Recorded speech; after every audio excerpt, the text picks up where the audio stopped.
do you answer these questions, my friends? Let's go back to the sermon in a sentence.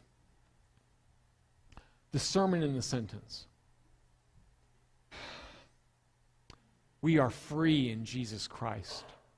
And so, let's live in liberty from sin, spending our lives in godly service. Looking at Passover. Passover is deliverance from death, deliverance from slavery.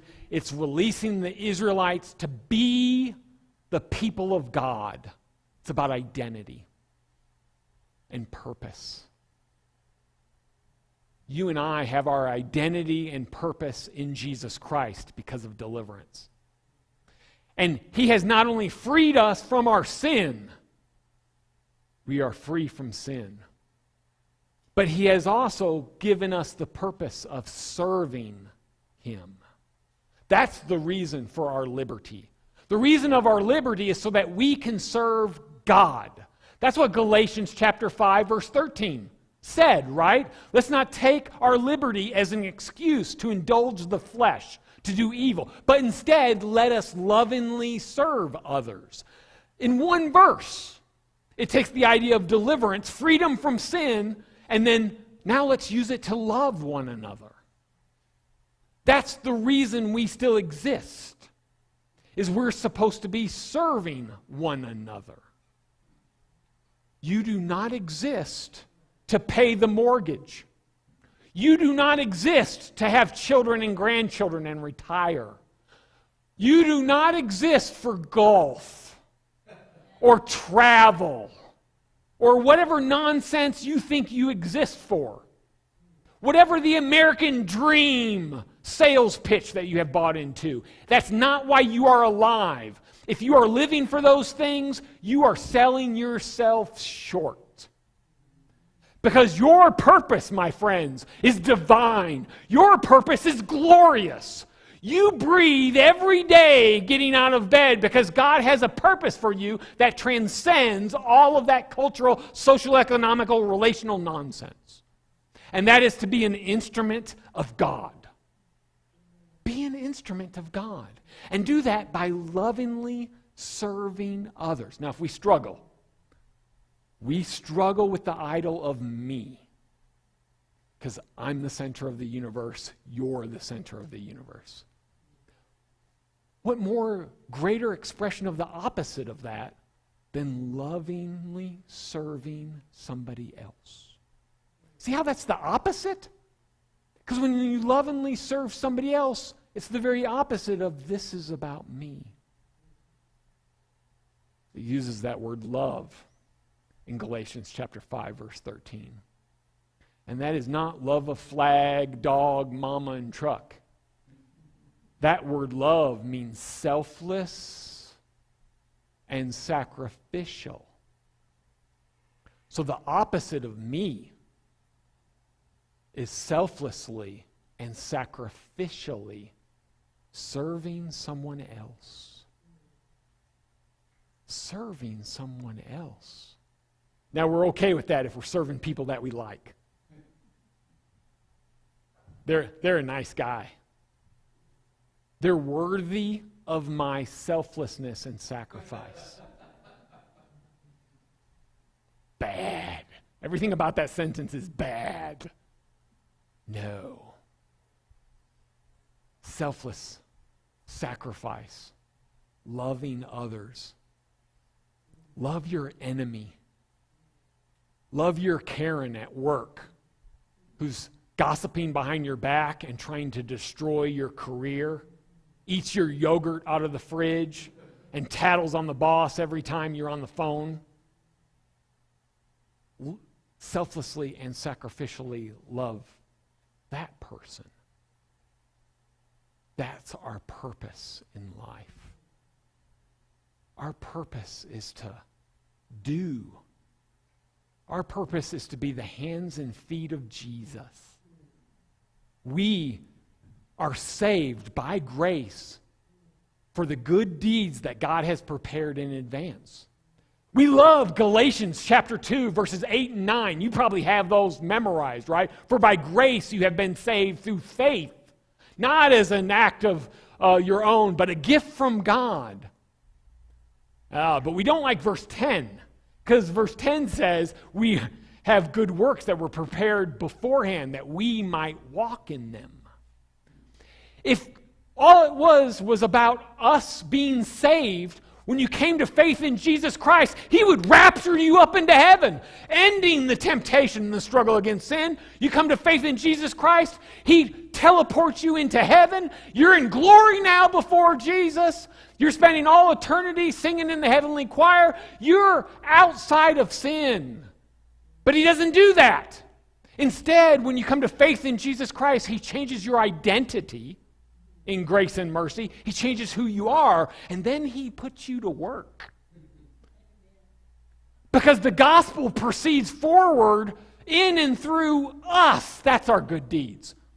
I would like to call attention to a list that classifies, a list in Scripture that lists out the good deeds. Here's the list of good deeds, but the list doesn't exist.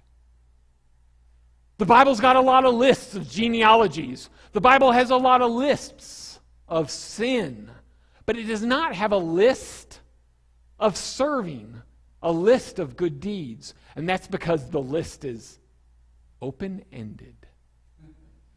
And what may be a good deed for me may not be a good deed for you. Now, we automatically know some good deeds. If you want to, mention the top 5 or something, giving alms to the poor, praying for others, intercessory prayer, sharing your faith in any kind of way. Of course, all of those are good deeds. Going on mission trip, good deeds, of course. But those don't really impact our day-to-day life in the cubicle, our day-to-day life parenting, our day-to-day life putting up with in-laws. We're in the Gospel of John, so, we could just, let's highlight some things from the Gospel of John. Take John chapter 3 and 4. Chapters 3 through 4, Jesus shows us good deeds because He has a midnight conversation with Nicodemus. Jesus wants to be asleep. The text doesn't say He goes to bed by 8:30, but I think that's true. Only because I go to bed by 8:30 and everybody makes fun of me because I'm an old man. He probably didn't go to bed at 8:30. But Nicodemus is meeting with him and they're having a theological discussion. And Jesus is trying to talk to him about being born again, and Nicodemus doesn't get it and he's frustrated. And yet He keeps talking to Nicodemus. How about the woman at the well, chapter 4, where the disciples go into the city to get food, and Jesus is kind of crashing on the outside of the city, and He has a conversation with a Samaritan woman. A Samaritan woman is outside of the Jews' social class. A Jewish man should never talk to this person. A man should not talk to a woman, but he does. A Jew should never talk to a Samaritan, but he does. And it kind of blows her away because this is shattering social expectations. Jesus reached out to the outcast and showed her love and care and concern. That's a good deed. How about you talk to somebody that doesn't expect you to talk to them? How about you listen to somebody who's got stuff to say that you don't want to hear? That's a good deed. How about John chapter 9, verses 1 through 12? You've got the man who was born blind. And Jesus brings sight to the blind, a ministry of healing. You want to do a good deed? Be a healer. There's all kinds of healers. A kind word at the right time can heal a nasty disease. An opportunity to lift somebody up. How about listening to somebody complain? It's an opportunity to be healing in a practical way. How about John chapter 6, verses 1 through 14? The feeding of the 5,000. Let's take care of the hungry. Let's take care of the homeless. Let's take care of the jobless. Let's take care of the. Let's take care of the refugees among us. Let's do it. Those are all good deeds. How about John chapter 13? When's the last time you washed somebody else's feet? Jesus washed the disciples' feet, and it was such an event, it freaked them out. Maybe it's not just washing somebody's feet, but maybe it's doing the nasty, dirty, disgusting work. Maybe it's picking up the garbage and litter in your neighbor's house, or cleaning your sibling's room instead of yours. Or for, the first time in your married life, loading the dishwasher, doing the dirty deeds. Those are just top 4 I just picked out of John.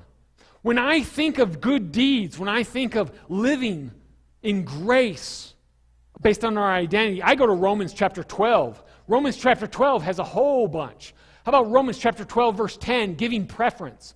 You over me.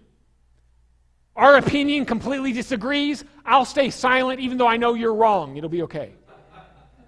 Right? Let them be heard. How about an act of kindness? And actually being kind and compassionate and merciful towards somebody. Romans chapter 12, verse 15. Being connected to people. Celebrating with their celebrations. Weeping with their weeping. Hearing their pain and meeting them where they're at. How about Romans 12, verse 16? It not being about me, but let it be about you. What's your agenda? Let's focus in on that. Let's do that. Romans chapter 12, verse 16. And then Romans chapter 12, verses 17 through 19. A list of good works, good deeds. This one really punches us in the gut because we are in an age of anger, and he who shouts loudest must be right.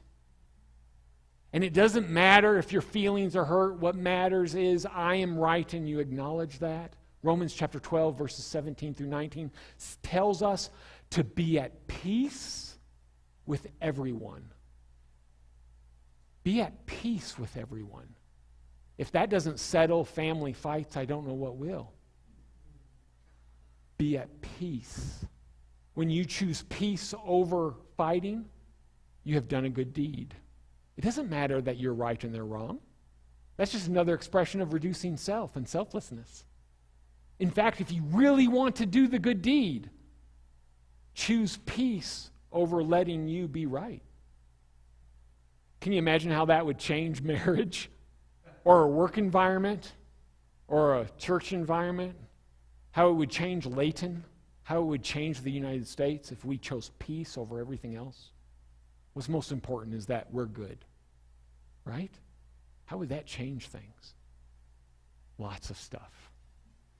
All of this, my friends, all of these good deeds flow from the idea that our identity has been changed. We've been delivered from our old self into our new. We've been delivered from sin, and we've been given a divine purpose.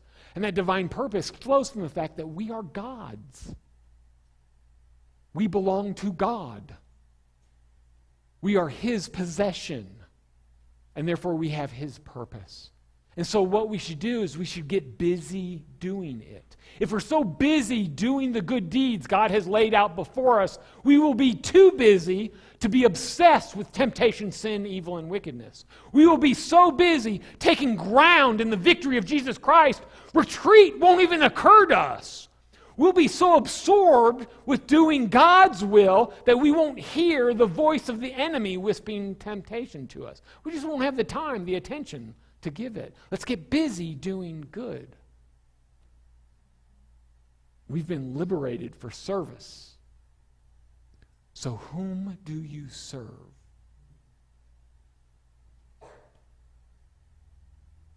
What's the evidence in your life that you're not serving yourself?